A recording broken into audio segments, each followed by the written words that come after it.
La revue de presse sur GS Communication.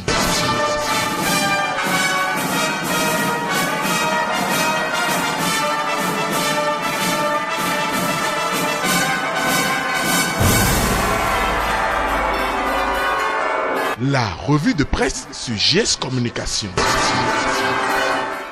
Mesdames, messieurs, amis des journaux, bonjour et bienvenue à ce rendez-vous de l'actualité. Hier, mercredi 1er mai 2019, alors que la communauté internationale célébrait la journée commémorative des travailleurs, le Bénin était sous tension suite à une supposée arrestation de l'ancien président Thomas Boni Yayi. Bonjour les émeutes à Kayaoun, écrit l'événement précis, avant d'ajouter que les incendies et des actes de vandalisme ont été perpétrés à Cotonou, alors même qu'aucun projet d'arrestation n'a existé. Pour le journal de Gérard Gagnon, c'est un fake news selon le ministre de l'Intérieur Saka Lafia. Même son ne cloche pas la dépêche qui nous situe par rapport au déploiement des éléments de la police autour du domicile du président Yayi, suivi de la réaction des populations. Éviter l'embrasement du pays, écrit le quotidien en manchette. Déjà que Cotonou est sous les flammes de la résistance, confie pour médias qui voit que la situation est au-dessus des persistantes intimidations. Mieux, le confrère clarifie que les élections exclusives sont au cœur de la riposte où les manifestants appellent à la démission de Talon. Pour Matin Libre, c'est 24 heures après les résultats de la Sénat que la tension a pris les échelles à Cotonou. Mais la police républicaine a évité le pire, relate le matinal qui note déjà la fin de l'ultimatum des anciens présidents de la République. Même le même quotidien revient sur les mises en garde de Bruno Amoussou, Iti Kolawole et Mathurin Kofi Nago, qui étaient face à la presse dans la soirée du mardi 30 avril 2019 pour condamner, suivant le Soleil Bénin Info, les agissements des anciens chefs d'État Nicéphore Soglo et Boni Yayi. L'objectif de la sortie médiatique de ces anciens présidents de l'Assemblée nationale est d'œuvrer pour la paix et la stabilité au Bénin. L'Audace Info est resté très attentif à la situation qui a prévalu hier à Kadiaoum et note une inquiétante dérive autoritaire des forces de la défense et de sécurité. Mais du haut de son domicile, Yayi met au défi la police républicaine, martèle le canard. L'actualité au Bénin, c'est aussi la célébration de la fête du 1er mai sous la rupture.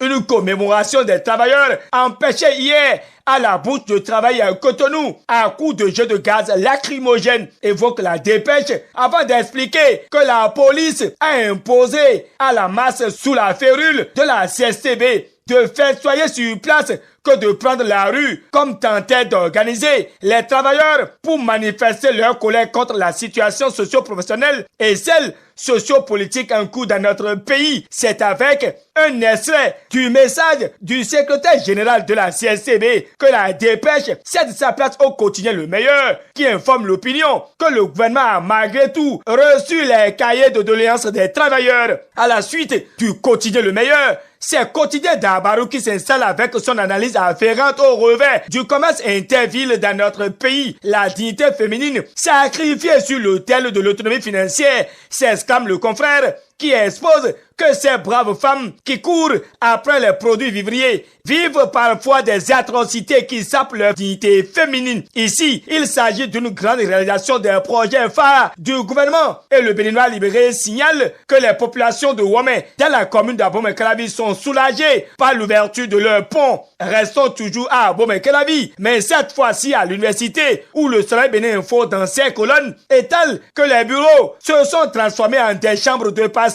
Oui, c'est des terrains de match non déclarés où des finales se jouent déjà que l'occasion se présente ou quand le libido prend le dessus. Oui, dans la demi-finale, Lionel Messi en a pris en assommant Liverpool hier de 2 buts sur les 3 marqués par son équipe, clarifie Quotidien Le Meilleur. Fin de cette revue de presse, réalisation et présentation, Guitembe Sou, GS Communication vous souhaite de passer une excellente journée de travail après avoir célébré la fête du travail, bien sûr. À demain pour un autre rendez-vous d'actualité.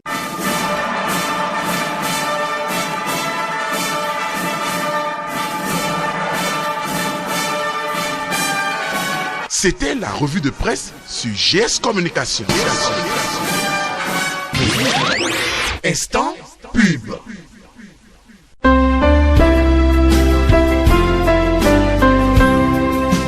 Avez-vous jamais séjourné sur une île? Paradise Island vous offre aujourd'hui l'opportunité. Son aire de jeu réservée aux enfants. Ces paillotes vous offrent de bons moments dépourvus de toute pollution sonore et atmosphérique. Son mini-zoo avec les animaux. Son espace culturel. Ses chambres ventilées et climatisées vous permettent d'avoir de bons moments de détente et d'échange dans la paix. Sa restauration, avec ses charmantes demoiselles, vous offre une gamme variée de mets africains et européens. Paradise Island est situé sur la route des pêches en quittant Fidjose plage pour la porte du non-retour. Pour tout renseignement complémentaire, contactez 96 04 57 57 via WhatsApp 63 09 57 57. Paradise Island, un cadre qui vous fait rêver. Faites-y un tour et vous ne serez pas déçus. Mes mains